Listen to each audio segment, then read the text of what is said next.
What's up guys, Lewis here from Indiecredible bringing you another monthly Kickstarter recommended video. All the games in this video feature on Kickstarter throughout the month of April. We should also point out that the games featured in this video aren't guaranteed to get a full release. But if you do like what you see or what we think of the game, then why not follow the links that are available below and check the game out more for yourself. The only way the game is going to get a full release is if people help support the game on Kickstarter. With all the housekeeping out of the way, let's dive into April's Kickstarter recommendations.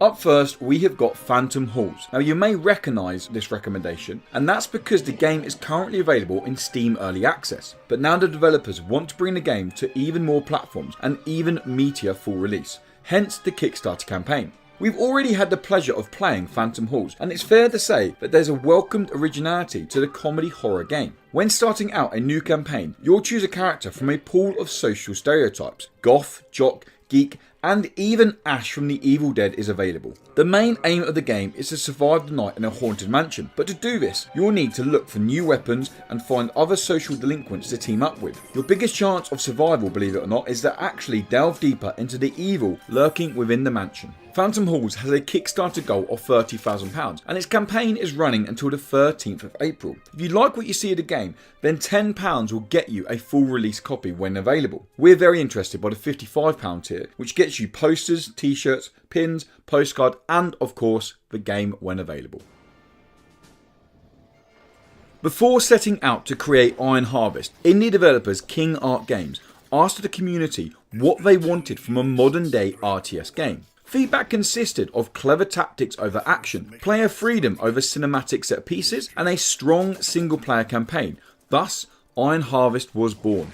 At launch, the game will look to have 3 contrasting playable factions, each with their own substantial single player campaign. Each of the campaigns will play out in a 1920s alternative reality and feature a selection of heroes and unit types. Although there's a hefty amount of single player content on offer with Iron Harvest, no modern RTS game would be complete without skirmishes or online multiplayer, and Iron Harvest is no different. The game has clearly struck the right chords with RTS fans, as it's already achieved double its £320,000 goal. But with stretch goals of a co-op campaign and competitive seasons in sight, there's still plenty of reasons to help back Iron Harvest. Grabbing yourself a copy of the game with beta access will cost you £32, and you have until the 14th of April to help Iron Harvest hit its final stretch goals.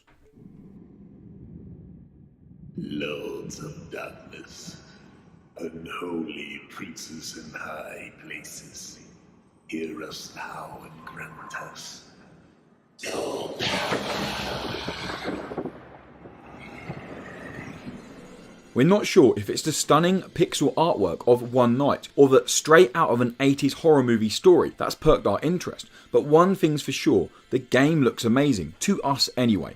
Taking place over just one night in 1983, you play as the leader of a strange cult. This cult has decided to try and contact the great beyond, and much to their surprise, they actually succeeded. But this feeling of triumph is short-lived, as the great demon lord Baphomet has now entered through their gate, and all he needs to do to stay part of their world is find a bride before dawn.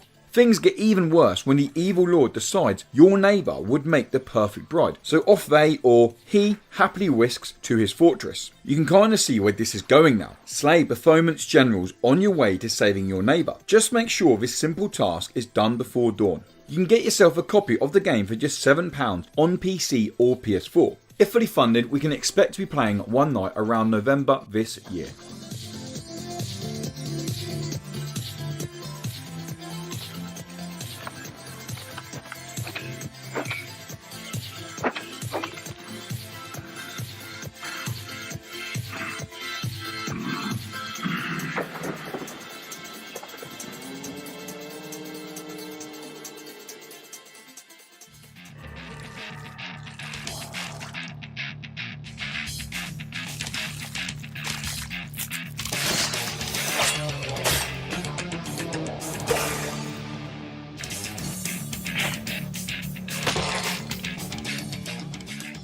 Chop is a fast-paced and brutal multiplayer game that is no doubt best served with a side of pizza and beer. The aim is simple: kill your enemy or enemies more times than they kill you. Games play out in dramatic platforming fashion, where effective use of strategy will always triumph over button bashing. The tension around the fights ramps up even further when you realise that there is no health bar, just one hit and you're dead. Luckily, matches are score limit based and respawns are instantaneous, making revenge that much quicker to find. You can try the game out for yourself, as Chop's Kickstarter page offers a playable demo. If the game achieves its £7,500 goal, then we can expect an early access release around June this year. Getting yourself into the early access, along with some other goodies, will cost you around £30. Just a regular copy of the game will cost you around £10. At the moment, Chop is only in development for PC, but a console port to Nintendo Switch, PS4 and Xbox One all feature in the game's stretch goals. If you want to help Chop achieve its goal of £7,500 or maybe even some of those stretch goals, then you have until the 19th of April to help it achieve this target.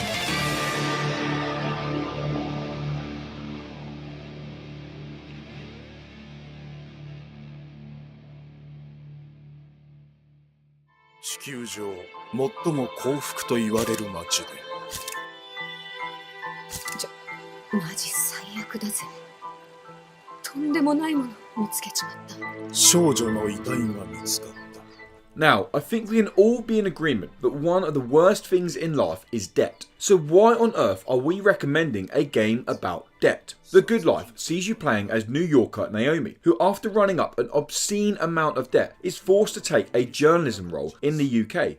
But Rainy Woods isn't just any old quirky English village. It's apparently the happiest village in the world. And now photographing and reporting on the eccentric local folk is Naomi's only chance to be debt free. This village also has a pretty big secret to hiding. Once a month, everyone turns to a cat or a dog, including anyone living there, so Naomi will become a cat or a dog once a month. It's pretty fair to say that The Good Life is a downright bizarre take on a life sim, but it's for that very reason and its almost paper crafted low poly visuals that we're excited to see more of the game. The Good Life has some pretty enticing reward tiers. £20 will get you a PC copy of the game and some cosmetic goodies. £33 will get you a PS4 version, soundtrack and some more digital content. And if you can stretch to just over £100, you'll be treated to a host of physical and digital rewards. If you like the look of this quirky life sim, then you have until the 5th of May to help The Good Life achieve its £450,000 goal.